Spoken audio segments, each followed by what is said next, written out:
So Andrew, I mean, you raised some objections to both the arguments put forward by Mr. Gladwell and Mr. Gopnik. I mean, is there something that's kind of fundamentally wrong about even the debate itself between nation and notion?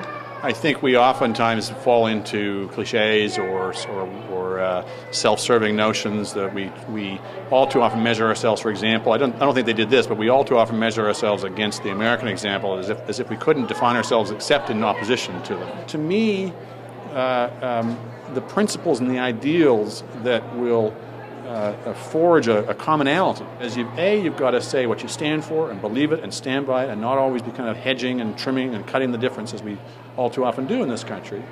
And B, for my own opinion, I think the model of that is the sort of Western liberal tradition. Not because it's inherently Canadian, because we share that tradition with the Americans or with the British or the French or the Germans for that matter, but because it's inherently unifying. And part of my argument is a kind of a vindication of liberalism, classical traditional liberalism, against the kind of Charles Taylor critique, the communitarian critique, which I think caricatures the traditional liberal model. It paints this picture of sort of alienated individuals or some kind of area abstraction that doesn't exist in the real world and they're not connected to each other. And to me, that's just a travesty of the history of liberalism. John Locke, let's recall, was writing in the aftermath of the English Civil War. He was trying to deal with this very question of how do societies made up of very different people who will all too often align themselves into groups. How do they cohere? How do they form a coherent entity?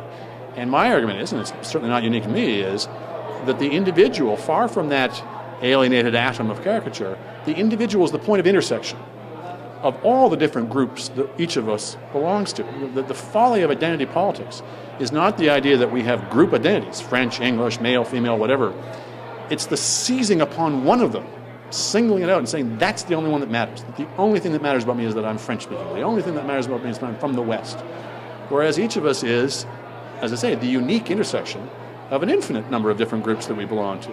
And that what we have in common then, in an odd way, is our uniqueness as individuals. Each of us is this unique creation. We can form a society in which we all recognize each other in our equality, and I don't think that's an area abstraction at all. And one of the points I made in the debate was, for people who talk about that as being an abstract notion that can't possibly provide a basis of unity, look at the Americans. You know, whatever you think of America, whatever they've got right, whatever they've got wrong, they have a very unified society. They are not worrying if we do X, will one part of our country separate. Granted, there's some history there, Civil War, etc. But a big part of what holds America together today is things like the Constitution, the Bill of Rights. If you scratch below the surface of an American, that's what their definition is I'm an American because I have these rights and I hold them in common and we stand for these ideals at home and in the world.